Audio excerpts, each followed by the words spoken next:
Hi hello எல்லோருக்கும் வணக்கம். Welcome to JP videos. இந்த வீடியோஸில் குப்தர்களுடைய பார்ட் 2 தான் பார்க்க போகிறோம். குப்தர்கள் பற்றின முக்கியமான 100 கொஷின்ஸ் நான் செட் பண்ணியிருக்கேன். அதில் பார்ட் 1 ஆல்ரெடி நம்ம சேனலில் அப்லோட் பண்ணியிருக்கேன். பார்க்காதவங்க ஃபஸ்ட்டு பார்ட் 1 பார்த்துட்டு அப்புறமா பார்ட் 2க்கு வாங்க. அப்போ தான் உங்களுக்கு புரியும். ஏன்னா அரசர்கள் ஆர்டர் வைஸ் ரொம்ப டீட்டெயில்டாக ஸ்டார்ட்லேருந்து எண்டிங் வரைக்கும் நான் இதில் கவர் பண்ணி கொஷின்ஸ் செட் பண்ணியிருக்கேன். இதில் செகண்ட் பார்ட்டில் நெக்ஸ்ட்டு 50 கொஷின்ஸ் தான் நம்ம பார்க்க போகிறோம். வாங்க வீடியோக்குள்ளே போகலாம்.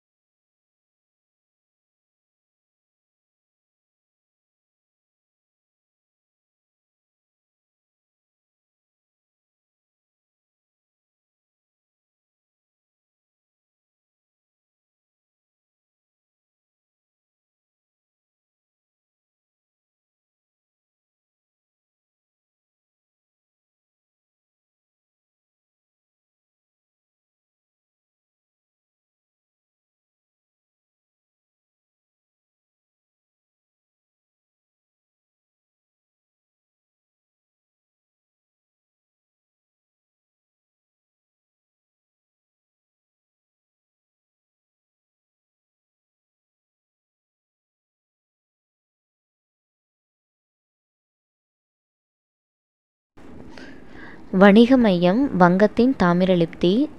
தாமிரலிப்தி வணிக மையத்திலே சிறந்து விளங்கியது என கூறியவர் பாகியான். மிக சிறந்த ஸ்தூபி சமத் ரத்னகிரி மிர்பூர் கான். குப்தர்கள் காலத்தில் கல் சிற்பக்கலைகளுக்கு எடுத்துக்காட்டு சாரநாத்தில் உள்ள நிற்கும் புத்தர் சிலை. இது ரொம்ப முக்கியமான கொஸ்டின். புராண சிற்பங்களில் மிகவும் அழகானது உதயகிரி குகையின் வராக அவதார் சிலை. உலோக சிற்ப கலைகளுக்கு எடுத்துக்காட்டு பீகார் நாலந்தாவில் உள்ள 18 அடி புத்தரின் செம்பு சிலை. சுல்தான் கஞ்சில் உள்ள 7.5 அடி புத்தர் சிலை. மட்பாண்டங்கள் சிவப்பு மட்பாண்டங்கள். அதாவது குப்தர் காலத்தில் மண்பாண்டங்கள் என்ன கலரில் இருந்தது அப்படின்னு கொஷின் கேட்பாங்க. அலுவலக மொழி சமஸ்கிருதம், ஆனால் மக்களால் பேசப்பட்டது பிராகிருதம். இதில் கன்ஃபியூஷன்ஸ் இருக்கக்கூடாது. குப்தர்கள் காலத்தில் அலுவலக மொழி சமஸ்கிருதம், ஆனால் மக்களால் பேசப்பட்டது பிராகிருதம். வங்காள பௌத்த அறிஞர் சந்திரகோமியரின் இலக்கண நூல் சந்திர வியாகரணம். இது ரொம்ப இம்பார்ட்டன்ட் கொஸ்டின். நெக்ஸ்ட்டு பாணினி எழுதிய நூல் அஷ்டத்யாயி. பதஞ்சலி எழுதிய நூல் மகாபாஷ்யம். தர்க்க அறிவியல் சார்ந்த பௌத்த நூல் வசுபந்தர். மகத பேரரசில் இருந்த பெரிய பௌத்த மடாலயம் நாலந்தா, அதாவது நாலந்தா யூனிவர்சிட்டி. நாலந்தாவில் மடாலயம் கட்டிய வம்சம் இந்தோனேஷியாவின் சைலேந்திர வம்சம். விலங்குகளுக்கான மருத்துவ நூல் ஹஸ்தயாயுர்வேதா. அதை எழுதியவர் பாலகாப்பியா. இது ரொம்ப முக்கியமான கொஸ்டின். நெக்ஸ்ட், குப்தர் காலத்தில் எத்துறை முன்னேற்றம் அடைந்தது? வேதியியல் துறை. நோய்களுக்கான மருந்துகள் தயாரிக்கும் முறை பற்றி கூறும் நூல் நவனிதகம். ஸ்ரீகுப்தர் கடோத்கஜா இவர்களுடைய புனைப்பெயர் மகாராஜா. ஆல்ரெடி வீடியோ ஸ்டார்டிங்லேயே மென்ஷன் பண்ணியிருக்கேன். நெக்ஸ்ட்டு தங்க நாணயம் முதல்ல அறிமுகப்படுத்தியவர் முதலாம் சந்திரகுப்தர். அந்த தங்க நாணயத்தில் அவருடைய மனைவியோட உருவம் குமாரதேவி உருவம் இருக்கும். லிச்சாவையா அப்படிங்கிற வேர்டு இருக்கும். ஹரிசேனர் எழுதியது பிரயாகை மெய்கீர்த்தி. பிரசஸ்தி சமஸ்கிருத சொல். அதோடைய பொருள் ஒருவரை பாராட்டி புகழ்வது. கட்டுமான கோயில்கள் முதல்ல குப்தர்கள் தான் அறிமுகப்படுத்தியது. ஃபஸ்ட்டு குடைவரை கோயில்கள், அதுக்கப்புறம் தான் கட்டுமான கோயில்கள் டெவலப்மெண்ட் பண்ணாங்க. அதில் ஃபஸ்ட்டு கட்டுமான கோயில்கள் அறிமுகப்படுத்தியது குப்தர்கள். காளிதாசரின் நாடக நூல்கள் சாகுந்தலம், மாளவிகாக்னி மித்ரம், விக்ரம ஊர்வசியம். காளிதாசரின் சிறப்புமிக்க நூல்கள் மேகதூதம், ரகுவம்சம், குமாரவம்சம், ரிதுசம்காரம். அறிஞர்கள் ஆரியப்பட்டர், வராகிமிகிரர், பிரம்மகுப்தர். இந்த அறிஞர்கள்லாம் குப்தர்கள் காலத்தில் வாழ்ந்தவங்க. முக்கிய வருவாய், குப்தர்களின் முக்கிய வருவாய் நிலவரி. வணிகர்கள் 2 வகையாக பிரிக்கிறாங்க, சிரேஸ்தி, சார்த்தவாகா. நாணய அமைப்பு முறையை அறிமுகப்படுத்தியவர் சமுத்திரகுப்தர். நாணய முறையை அறிமுகப்படுத்தியவர் சமுத்திரகுப்தர். தங்க நாணயம்னா முதலாம் சந்திரகுப்தர், வெள்ளி நாணயம்னா 2ஆம் சந்திரகுப்தர். இதை ஆர்டரை மாற்றிடக்கூடாது. குப்தர்கள் காலத்தில் வானியல் ஆய்வாளர் ஆரியப்பட்டர், மருத்துவ புகழ்பெற்ற அறிஞர் தன்வந்திரி, முதல்ல அறுவை சிகிச்சை மேற்கொண்டவர் சுஸ்ருதர், மருத்துவ அறிஞர் சாரக்கர். குப்தர்கள் காலத்தில் தங்க நாணயம் அதிகமாக இருந்துச்சு. செப்பு வெள்ளி நாணயங்கள் ரொம்ப குறைவாக பழக்கத்தில் இருந்துச்சு.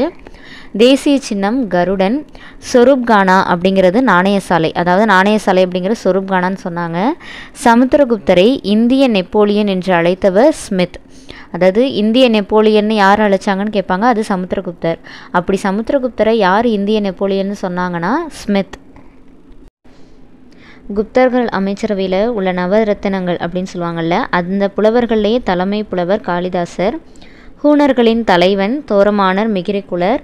மிகிரகுலருக்கு கப்பம் கட்டிய வந்த மன்னர் பாலாதித்யர். இந்த கொஸ்டின் கேட்கறதுக்கு நிறைய வாய்ப்பு இருக்குது. மிகிரகுலருக்கு கப்பம் கட்டி வந்த மன்னர் பாலாதித்யர். கலப்பை வரி, அதோடைய பெயர் வந்து ஹலிவகரா.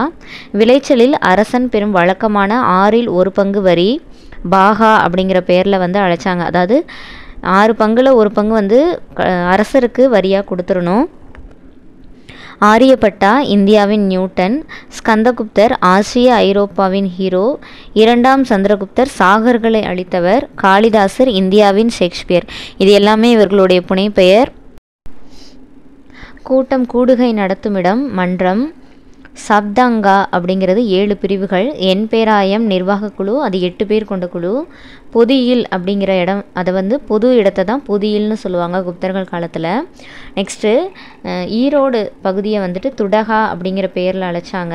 திருநெல்வேலி ஆய்கதா. தென்னார்காடு மதுரா பாடாலிபுத்திரம். செங்கல்பட்டு ரோமானிய வரலாறு. இதோட குப்தர்கள் சாப்டரில் உள்ள 100 முக்கியமான கொஷின்ஸ் வந்து முடிஞ்சிருச்சு. கம்மிங் வீடியோவில் பார்ட் 3ல் முக்கியமான அரசர்கள் மற்றும் நாலந்தா பல்கலைக்கழகம் சீக்கிரமாக அப்லோட் பண்ணுறேன். அதையும் பார்த்துட்டிங்கன்னா குப்தர்கள் பற்றின எல்லாமே கவர் பண்ணின மாதிரி இருக்கும். மறக்காமல் நம்ம சேனலை வந்து சப்ஸ்கிரைப் பண்ணிக்கோங்க. நம்ம சேனல் வீடியோஸை லைக் ஷேர் பண்ணுங்கள். தேங்க்யூ.